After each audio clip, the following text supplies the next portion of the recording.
Hello everyone, welcome to the Teaching English webinar for teacher educators, in which Simon Borg will be looking at the competences teacher educators need to support teachers online. So my name is Shirin Soyuz and I'll be your moderator today. Thank you all so much for joining this online event. So this is the first in our new series of monthly webinars for teacher educators, and you can register for the future sessions from our Teaching English website. So before we start the session, I'd like to share a number of quick housekeeping reminders with you. While waiting, please share with us in the Q&A where you are from. If you work in pre-service, type pre-service. If you work in in-service, type in-service in the Q&A. So we had some pre-webinar activities. Thanks for your comments on our Padlet. If you would like to see the tips that other teacher educators shared on our Padlet, please check our link. And we also had a poll, and we'll share the results with you during the session. This session is being recorded, and a recording of the webinar will be available on Teaching English in the next couple of days. And the link to the certificate will be provided in the thank you email that you'll receive tomorrow. Finally, you will have a chance to ask questions to our presenter during the session. Please use the Q&A to ask our presenter your questions. So let me introduce you to our guest today.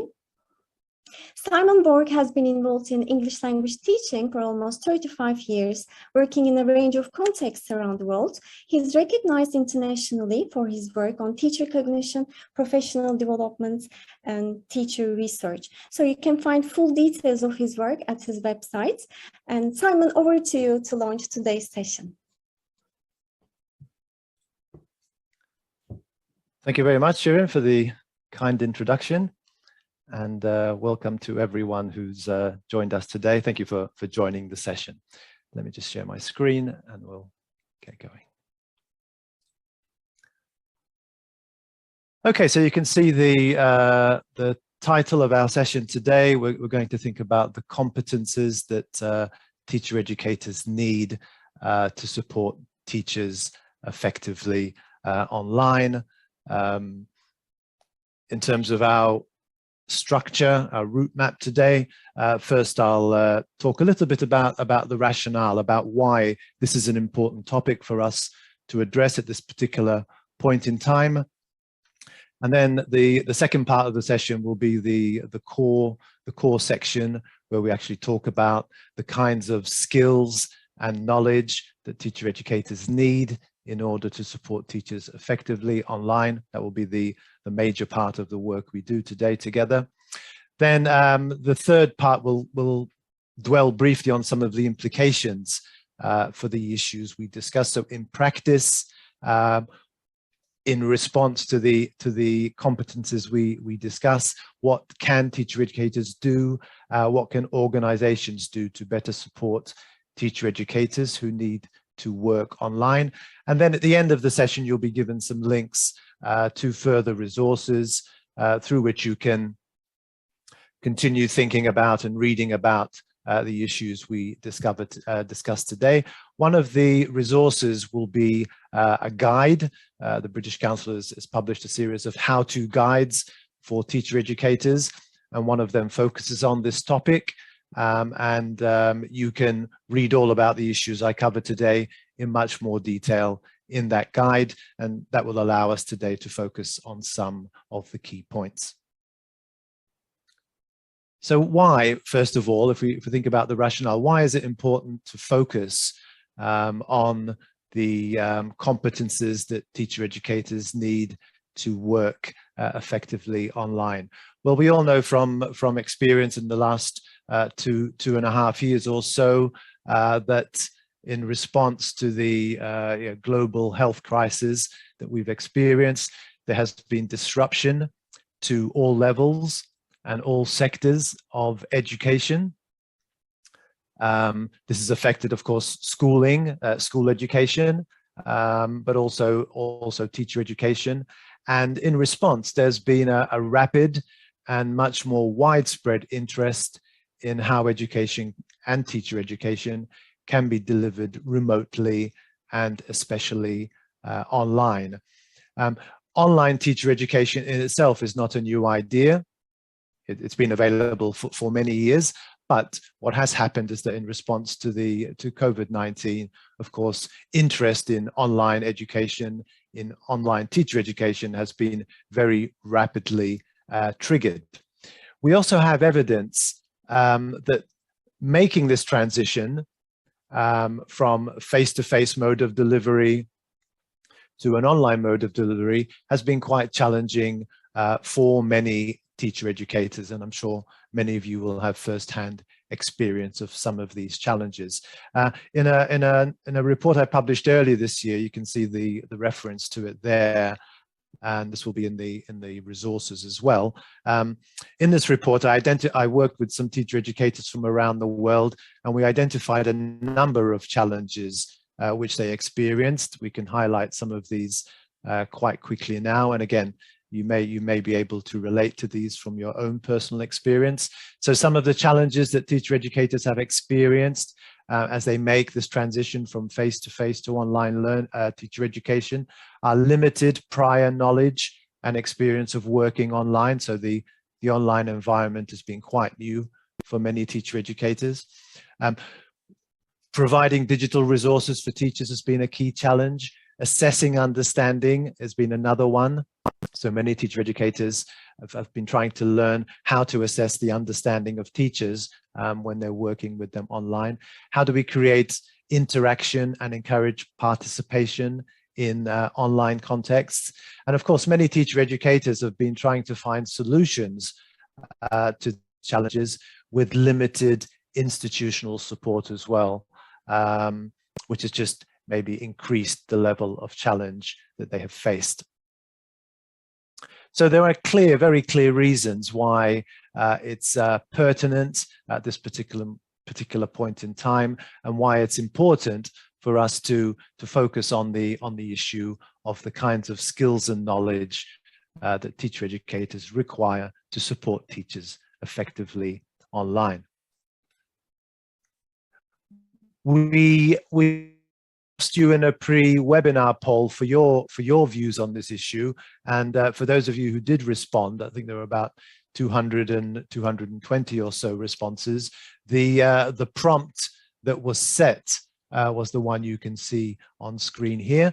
As a teacher educator, I need a new set of skills for the online environment if I want to continue supporting teachers effectively. It was a yes/no answer, very simple. And unsurprisingly, perhaps 99% of the people answering that question said, yes, I do need a new set of skills for the online environment as a teacher educator. So clearly we don't need to persuade you that this is an important topic. You've experienced the challenges firsthand, and hopefully as a result of today's session, you'll be provided with some direction for how you might address those challenges. So let's move on to the core of our session now, and to think about some of the competences that teacher educators need in order to work effectively online. And when we say competences, we mean skills, we mean knowledge, we mean attitudes, all of those together. Now, if we look at the literature about what's been written about online competences for educators generally, as well as for teacher educators, we can divide these competences into three groups. This is quite a simple distinction for us to work with, I think. The first group you can see are general digital competences. So these are everyday, this is everyday knowledge of technology. How to use email is an everyday competence. How to use social media to communicate, even things like how to use PowerPoint and other apps. These are competences which are not specifically related to teaching and learning. The second group in the middle is the one we'll focus on most today. These are pedagogic digital competences, and these are digital competences that are specific to teaching and learning and assessment, and of course, teacher education.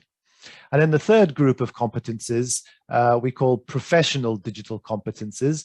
And what we're saying here is teacher educators also in this new environment need to know how to use technology and apps to further their own professional development. So it's another set of competences, I think digital competences, that are important for teacher educators. So I think this is a simple framework to help us begin to think about the kinds of competences, digital competences, that teacher educators need in this new environment. And as I say, we'll focus in more detail today on the middle group, the pedagogic digital competences.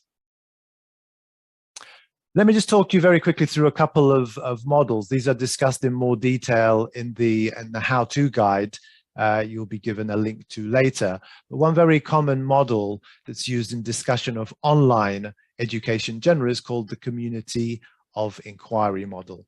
And what this model tries to do is to explain the kinds of competences or the kinds of characteristics, I guess, of effective online education. And they break these down into three kinds of competence, which are called social presence, teaching presence, and cognitive presence. So they use the word presence here to refer to specific competences.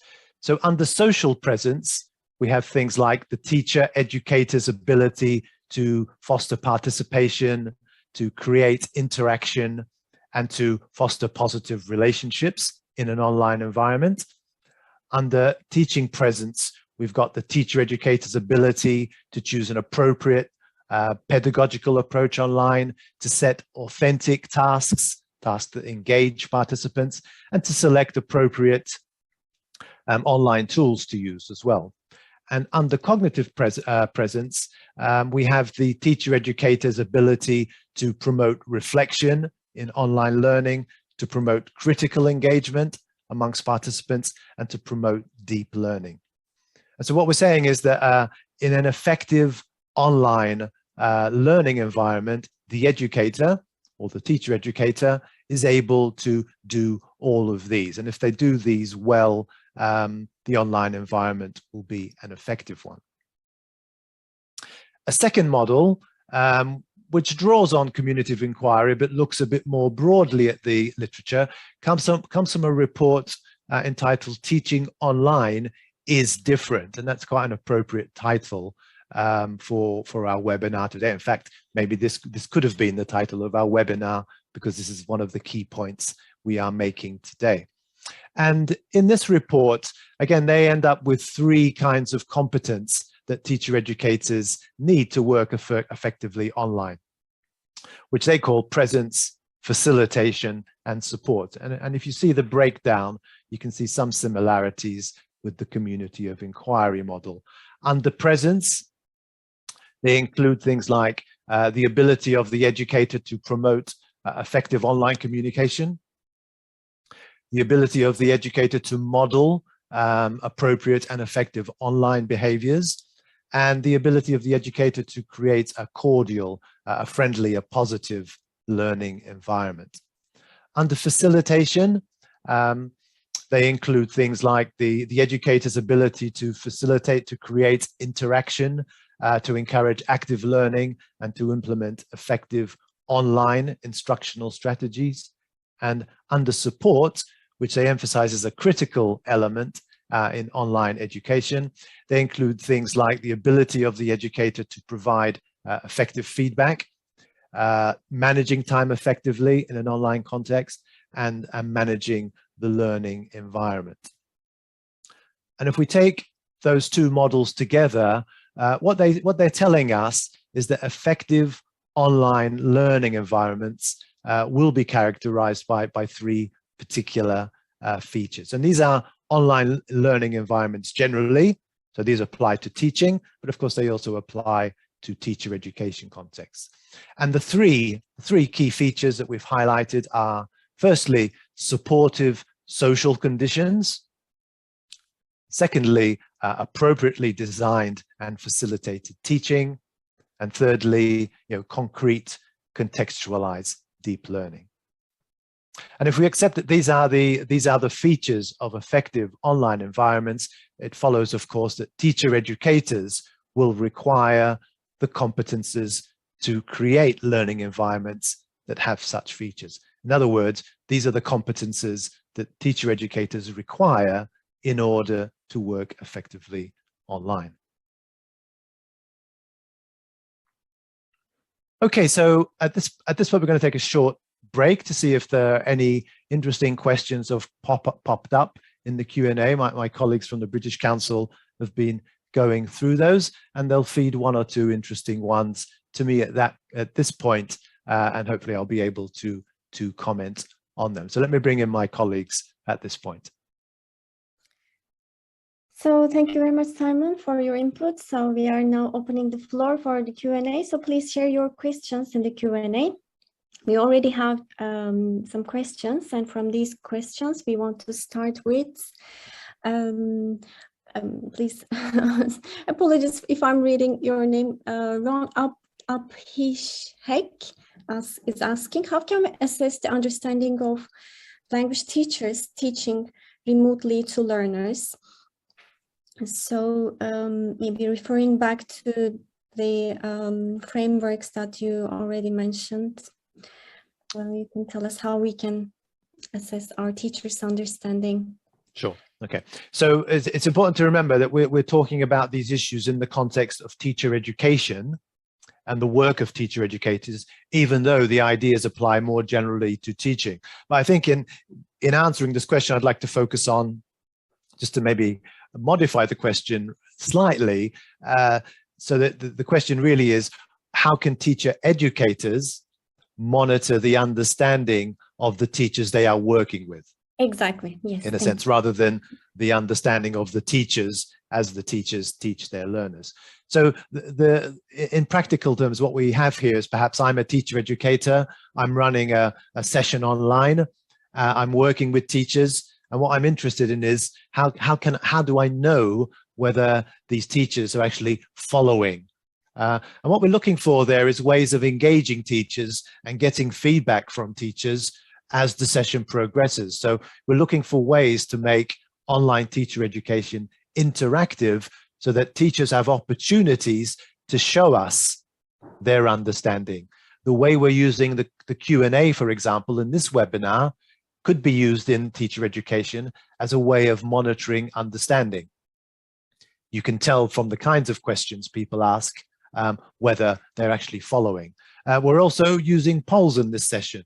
So using polls is another way, another formative way of monitoring the understanding of teachers during an online teacher education session. So you can set a poll for them, and based on their responses, it can give you an idea of whether they've grasped key concepts or not. So I think what we're looking for is getting away from the idea of online teacher education as being a lecture, and reconfiguring it so it becomes interactive, and there are regular opportunities for teacher educators to demonstrate their understanding, and then we use that feedback in a formative way, to decide what to do next. There are various types of tasks, of course, that we can assign during sessions to check people's understanding. So thank you for that question. Perhaps we have time for one more at this juncture. About the difference between community of inquiry and community of practice. Can you briefly tell us more about these terms? Yeah, community of inquiry is a theory. It's a theory which tries to explain what the characteristics of effective online environments are. And as I've explained, it breaks down the online environment to three features, which it calls presences. And the theory argues that in order to create an effective online environment, educators need to address each of those presences: social, teaching, and cognitive. Community of practice, a similar name, isn't a theory, it's more a model of professional learning. It's a model of professional learning which argues that teachers learn most effectively when they do so collaboratively, when they do so together, when they do so over time and through reflection on their practice. So community of inquiry is a model, is a theory that explains what makes online education effective. community of practice is a model which suggests an effective way of organizing teacher professional development. So this question was asked by Muazu. Thank you very much for your questions. So do we have time for more? Maybe we can continue the Q&A towards the end of your session. So okay, that's great. Thank you everyone for those questions, and we'll have another space for Q&A later on in the webinar. But those were two really useful questions. Thank you. So before we start for the Q&A, just to reverse a little bit, to remind you where we were, we established that effective online learning environments are characterized by certain features, and that in order to create those features, of course, teacher educators need to acquire certain competences. I think that was the key point we're making. Now, earlier on, I think we mentioned, or in the resources you get, there will be a reference to the British Council's CPD framework for teacher educators. This was launched initially in 2017, I believe, and has just been updated. And I'm sure many of you are familiar with the framework, but what it tries to do, it tries to identify the competences that teacher educators need in order to be effective in their work. Not just online, but this looks at the kinds of competences that teacher educators need generally, such as planning sessions, such as giving feedback, etc. Now, in the original version, there was no reference to online teacher education. And so one of the changes that have been made in this new updated version is that there is now a professional practice which addresses the idea of supporting remote teacher learning. And so what this does, this new professional practice, it tries to identify or define the kinds of competences that teacher educators need if they are involved in online teacher education. And I can show you very quickly what it says.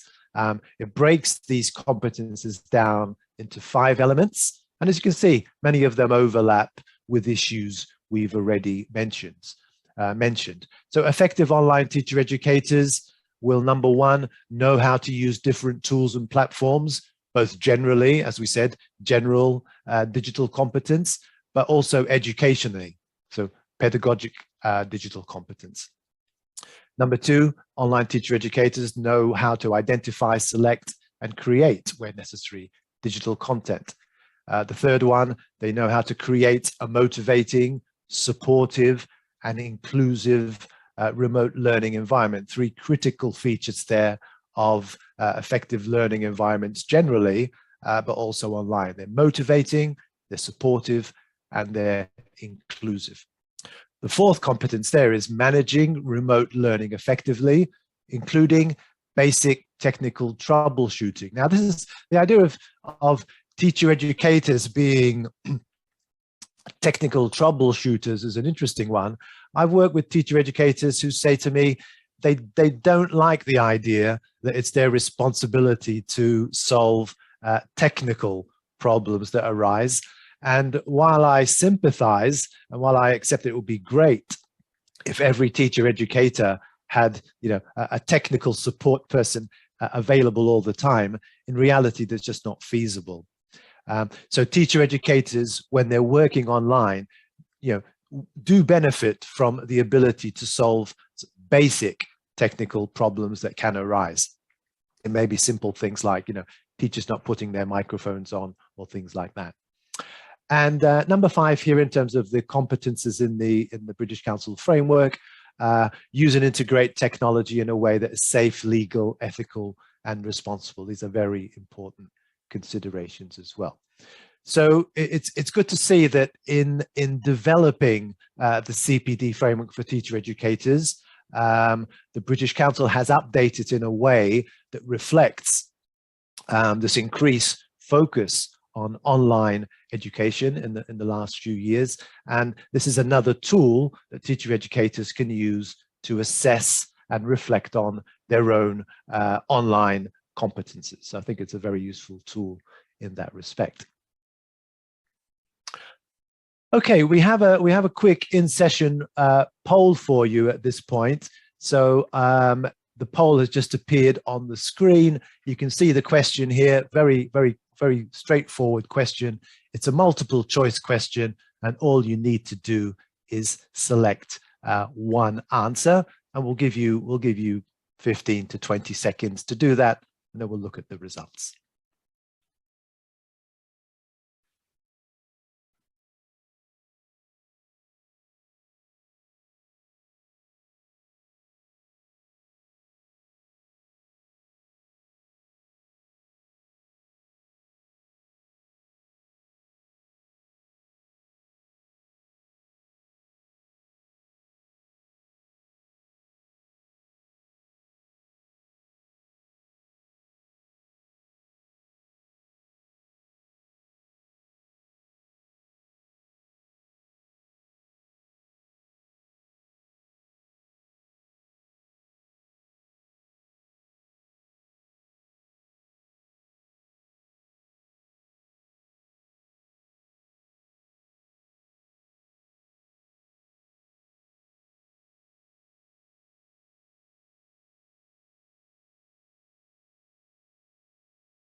Okay, let's have a quick look at the responses there.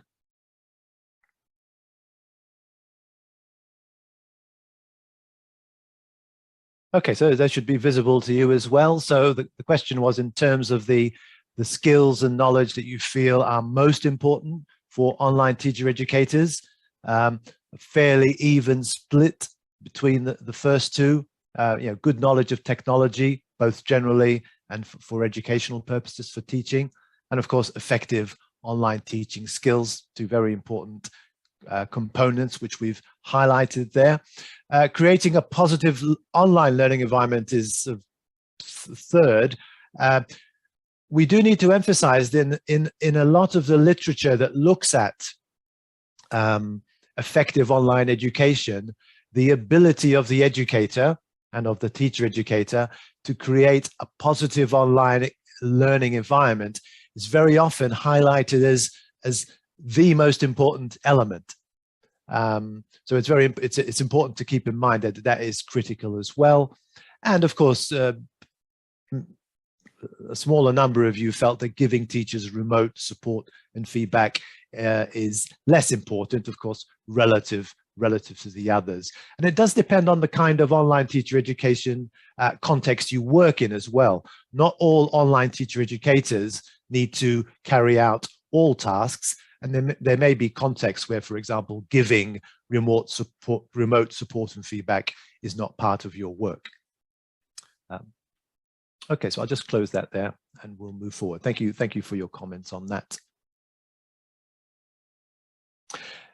Now, as part of the preparation we did when we were getting the guide ready that accompanies this webinar, we also asked teacher educators to tell us about their experiences of working online, about the kinds of online teacher education activities they did, and about the kinds of areas of online teacher education that they needed most support with. And you can read about the details of the results of the survey in the guide. But for now, I'm just going to highlight some of the salient points. So one thing we asked teacher educators is, what are the kinds of activities that you most commonly do when you're working online with teachers? And you can see here the 5 most common ones in order of frequency. So number 1, according to the teacher educators who responded to the survey, was communicating with teachers using social media, such as WhatsApp or Facebook. We know that social media has assumed quite an important role in online teacher education. And, whereas using social media in life generally is something many of us are familiar with, using it effectively to support education and to support teacher education, of course, requires a slightly different set of skills. Then we've got number 2, designing handouts or PowerPoints and sharing these with teachers. Again, designing handouts and PowerPoints may seem rather mundane features of a teacher educator's work, but when we need to be sharing these online with teachers, of course, other issues come into play. For example, in many contexts, minimizing the consumption of data is an important consideration because it costs money. And therefore, as educators, we need to identify ways in which, for example, we can reduce the size, the file size of handouts and PowerPoints before we share them. And there are particular skills and competences we need there. Then we've got other things like communicating with teachers by email. Again, using email is something many of us take for granted, but using email to support teachers, again, requires a slightly different set of competences because we need to think about the most effective way to write emails, the content of the emails, the tone of the emails, the function of the emails, and as I said, how we use email attachments, for example, all very important considerations. Then we've got moderating social media groups, conducting video meetings with teachers.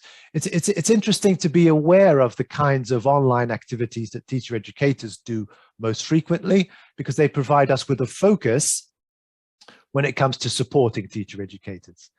In other words, if these are common online teacher education activities, they're worth spending some time on when we think about professional development for online teacher educators. They provide us with a useful focus in our attempts to support teacher educators. We also asked teacher educators about the kinds of online skills which they were less familiar with and therefore which they felt they needed more support with. And you can see a list of 6 items here. And it was interesting that number 1 on this list was teacher educators wanted to learn more about ways of working online with teachers that minimize data usage. And as I said, many of us take data for granted, but in many parts of the world, data is expensive. And therefore, if we're working with teachers online, it's unreasonable to expect teachers, for example, to be online for long periods of time. It's unreasonable to expect teacher educators to be online for long periods of time. And therefore, teacher educators will benefit from developing skills that allow them to work in ways that minimize data usage. You know, compressing files, zipping files, using asynchronous tools, etc. There are ways of minimizing data usage. WhatsApp and similar tools are very popular, of course, in education and teacher education because they don't consume much data either. Then in second and third place, teacher educators saying they want to learn more about using a range of asynchronous and synchronous tools and platforms to communicate with teachers. Synchronous tools are ones which require participants to be interacting live. Asynchronous tools allow participants to interact at different times. Then again, we've got number 4, solving basic online technical problems is an issue that teacher educators have told us they would like support with, providing feedback using online tools and creating an inclusive online learning environment. And for this last point, I mentioned earlier the updated British Council CPD framework for teacher educators. Another addition to this framework in the 2022 version is that now it also includes a new professional practice on how to create an inclusive teacher education environment. And I'd encourage you to have a look at that as well. The final set of results from the survey we did with online teacher educators relates to their online needs. We asked teacher educators to tell us which aspects of their work online they needed most support with. And again, you can look at the list there. A number of issues we've already highlighted recur.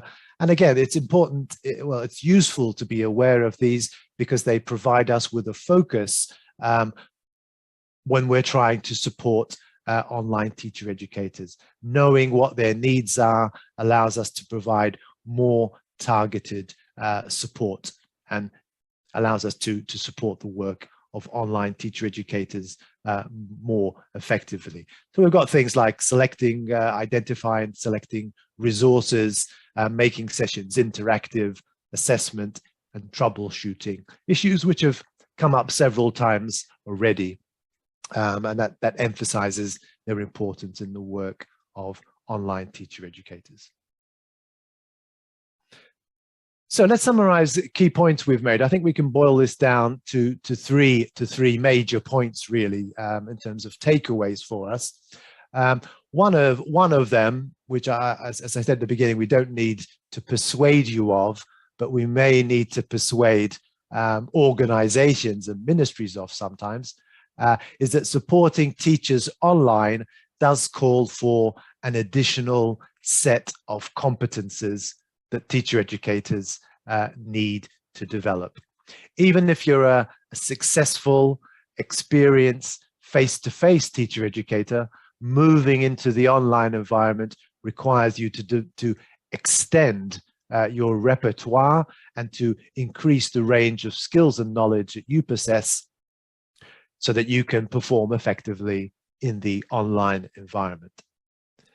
Secondly, a useful and simple distinction, I think, is that between general digital competences, this is everyday knowledge of technology, pedagogic digital competences, these are that relate specifically to teaching and learning and assessment, and professional digital competences, which is the ability of teacher educators to use digital means to further their own growth as professionals. And the third point, which is key for us, is that there is a lot of work has been done on what makes online education effective, or what are the characteristics of effective online environments. And we know that effective online learning environments are characterized by a positive social environment, appropriate use of tools, tasks that promote deep learning, and sufficient support for participants. These are really important points for us to take away and reflect on. So what does this all mean in terms of practical action for us? Well, we can break the implications of all of this down into the implications for teacher educators, but also the implications for organizations. So we think about individual teacher educators who would like to take the ideas we've discussed today forward and continue developing their competences for online work. There are a number of simple, I think, steps to take. One is to do some kind of self-assessment. And self-assessment involves reflecting on our current levels of competence and identifying areas of our work where we can develop further. And there are different ways in which we can self-assess. The British Council has a self-assessment tool for teacher educators, and you'll be given a link to that. But you can also self-assess by getting feedback from the teachers you work with, by getting feedback from colleagues you work with who may engage in some kind of peer observation with you. A second step that teacher educators can take is to explore the wide range of resources that are available to support the development of competences for online teaching. There's a wide range of resources available online, a wide range of apps, tools, and guides to how they can be effectively used. So do explore those. The third issue is seeking out opportunities for development. This webinar is an opportunity for development that you've taken the initiative to join. There are other kinds of opportunities out there. They might be online groups where you can network with other teacher educators who are working online. It's important to seek out and engage with these opportunities. And a fourth suggestion for you is just to continue reflecting on your practice. Reflecting on our practice means thinking about what we do, stepping back from what we do, and thinking about how effective we are in the choices we make. And we can reflect individually, but again, reflection can be enhanced when it's informed by feedback from others. So feedback from the teachers we work with, feedback from colleagues can be particularly useful in helping us to reflect. As I said, in terms of resources, you'll be given links to a number of sites and reports which you can continue thinking about and engaging with after today. But the implications for organizations are also important, because many teacher educators work for an organization, and the organization should take some responsibility for supporting teacher educators so that they can work effectively in an online environment. And I think, again, the four suggestions for people who have some responsibility for teacher educators within their organization. The first is that it's important for organizations to acknowledge the challenges that moving to an online environment can create for teacher educators. I think that's an important first step, just acknowledging that there are challenges involved.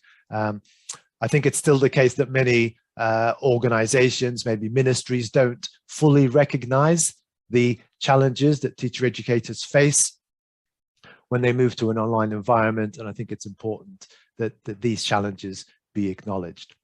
Organizations can also support teacher educators by conducting a needs analysis in order to identify the online competences that teacher educators need for their particular roles and the kinds of online competences that they currently lack and therefore need support with.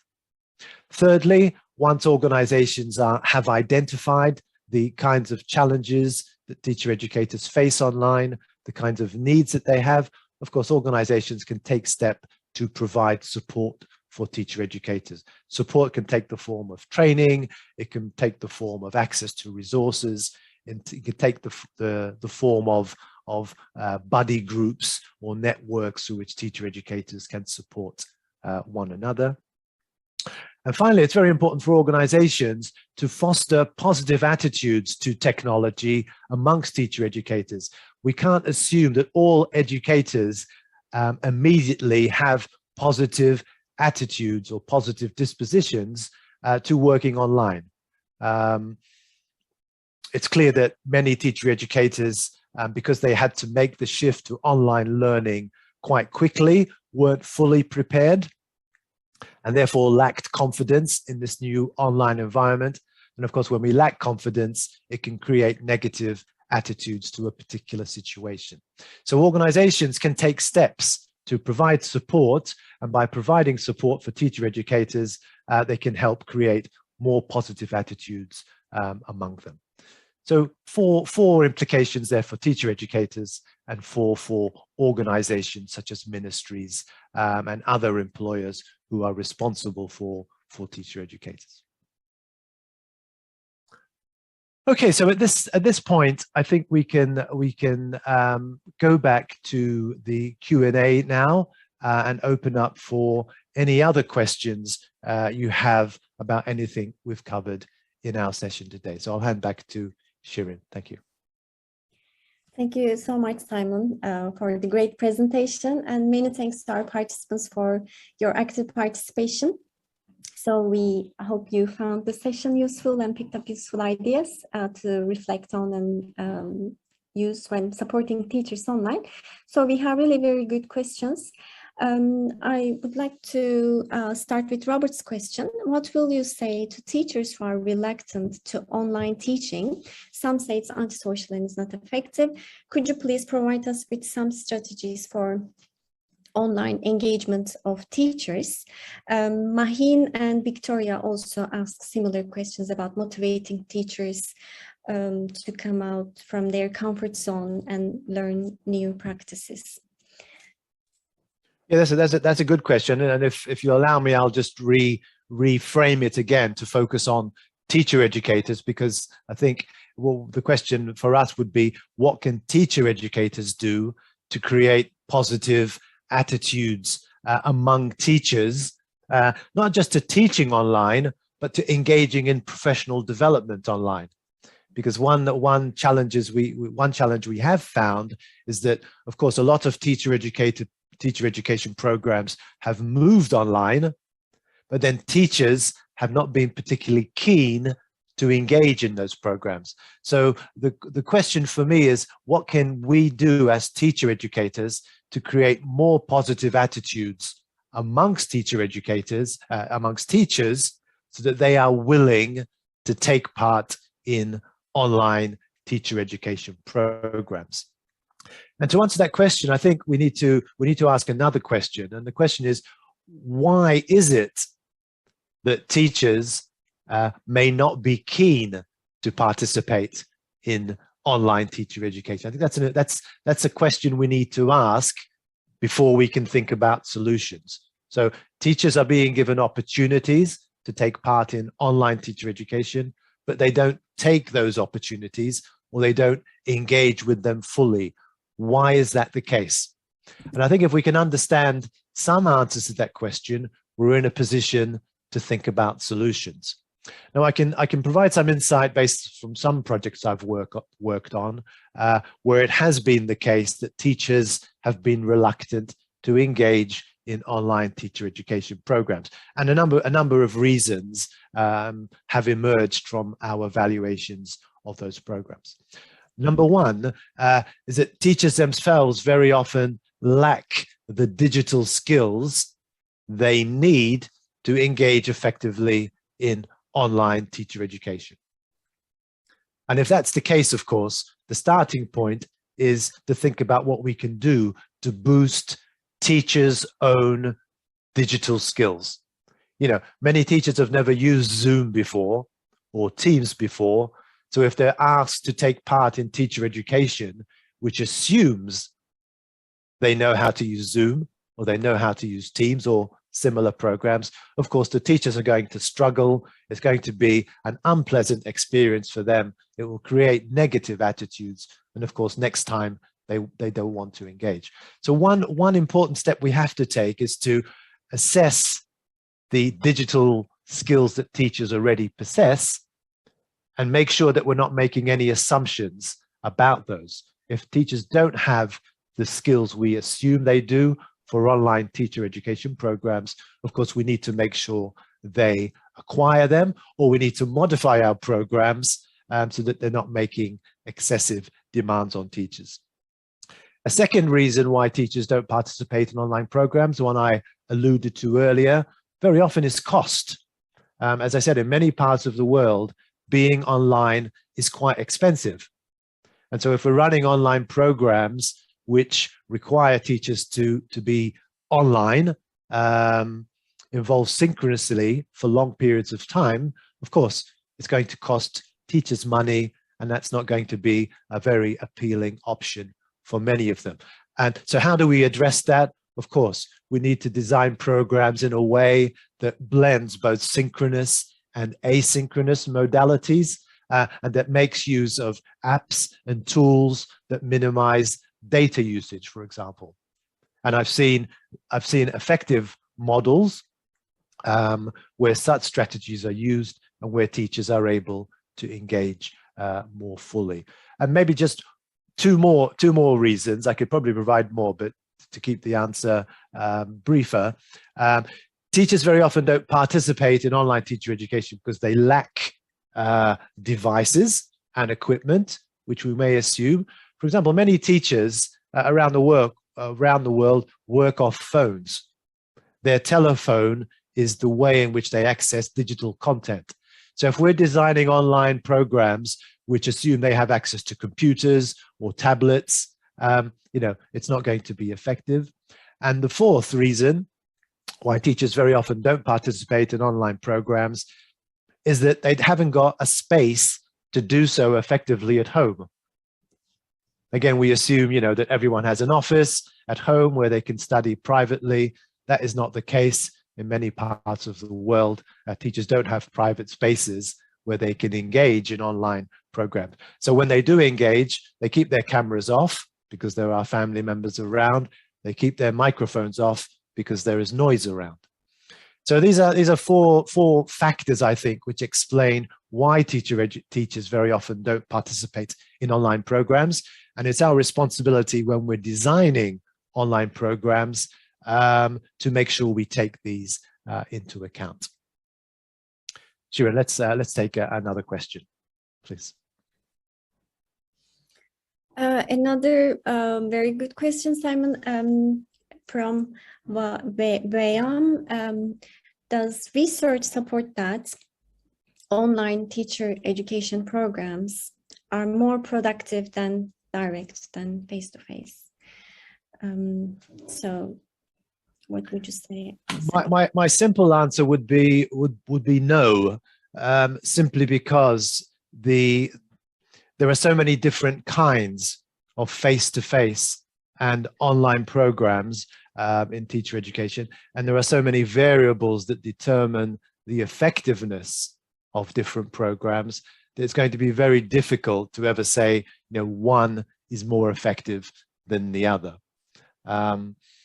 So the simple answer is no. But what we do know from research, we know there are steps we can take to improve the effectiveness of online learning environments. And some of the issues we talked about today earlier in the model, the importance of creating effective social environments, the importance of creating effective cognitive environments to do with the kinds of tasks we create, the importance of using appropriate pedagogies, appropriate instructional strategies. We know that these do make a difference. So I don't think it's so much a question of whether one is better than the other. I don't think we're ever going to have an answer to that. What we do know very clearly, there are steps we can take to increase the effectiveness of online teacher education programs. Having said that, it is clear that where there is reluctance amongst teachers to participate in online programs, that is going to reduce the effectiveness of these programs. And a lot of projects I've worked on, a lot of online teacher education programs, the feedback from teachers quite consistently is that they still prefer face-to-face programs because they value the added interaction that provides, and of course it relieves them of some of the challenges they face when they're having to deal with new technologies. So we know there are factors which reduce the effectiveness of online programs. We also know that there are features that increase their effectiveness, and I think that's what we need to be focusing on rather than whether face-to-face or online in absolute terms is better or worse. One more question, Simon, from us. So, do you think teacher educators are developing their skills to support teachers online? Do you think, what do you think about the level of skills? Are the level of teacher educators' skills improving? Yeah, undoubtedly. Again, this is not an absolute issue. We're not saying that teacher educators around the world know everything they could know about working online. But clearly, if we think about where we were 2.5 years ago in terms of awareness of this issue and in terms of resources that are available to support teacher educators, and in terms of the skills and knowledge that teacher educators have acquired, there's absolutely no doubt that there has been substantial progress. There are some programs I've worked on in the last 3 to 4 years, programs that were initially face-to-face and then transitioned into online mode. And I've been able to see how those teacher educators have adjusted to the online environment. And there's absolutely no doubt that with the right support in place, and this is really important, with the right support in place, teacher educators have been able to make substantial progress in developing the skills and knowledge that they need to support teachers effectively online. Absolutely no doubt at all about that in my mind. Thank you, Simon. And one final question from Perry. So I'm reading the full question. Thank you, Simon, for presenting this webinar. What advice or additional tips would you give to someone hoping to take guidance from this session into developing and maintaining a CPD program for for their teachers, for online teachers? Okay, so the question is, if you're a teacher educator and you're going to set up an online program for teachers, what sort of maybe advice can we provide? Well, I think just going back to the answer to the first question early on, it really is important to understand where the teachers are at in terms of their own digital competences. What is their digital context, in a sense? Are they comfortable working online? Now, because so many teachers have been required to teach online for the last 2 years, this has had a positive impact on how comfortable teachers are online and on teachers' own digital skills. So it is the case now that compared to 2 years ago, teachers themselves are a lot more comfortable working online. But it's absolutely essential when we're designing programs that we think about the target audience of teachers and we say, okay, what is their digital situation? What skills have they got? What is the context in which they work in? What access do they have to devices? What is their situation regarding data? How much time do they have? When are they going to be engaging with the programs?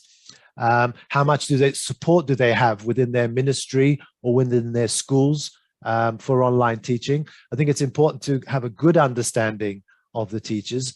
And then, of course, in terms of the content of the program, it's important to understand what the teachers' needs are. What are the areas of their teaching that they need support with? So, so therefore, the content of the program delivered online is going to be relevant to the needs of the teachers. So I think those are just two quick suggestions. One is understanding the teacher's digital context. And secondly, understanding what precisely their development needs are as teachers, so that we then can choose content appropriately. I could add many more, but I think those two will do for now. Thank you so much once again, Simon, for the great presentation. I'd like to share some reminders with our participants. So if you want to find out more about Simon's research, you can download our how-to guides. We have a new CPD framework, a new continuing professional development framework for teacher educators, and a self-assessment tool. You can find their links in the chat. The recording of the webinar and a version of the slides will be available on Teaching English in the next couple of days. And the link to the certificate will be provided in the thank you email that you'll receive tomorrow. Please share your feedback with us. You will see the feedback form in the chat and in the thank you email. And don't forget to subscribe to our monthly newsletter for teacher educators. So it will cover current themes in teacher education. Finally, please remember to register for our next webinar, Gender in Language Teacher Education. Don't forget, we have some bite-sized updates about next month's webinar. You will find the link to register on the Teaching English website. So we very much hope to see you all again in the future sessions. Until then, have a good day and goodbye.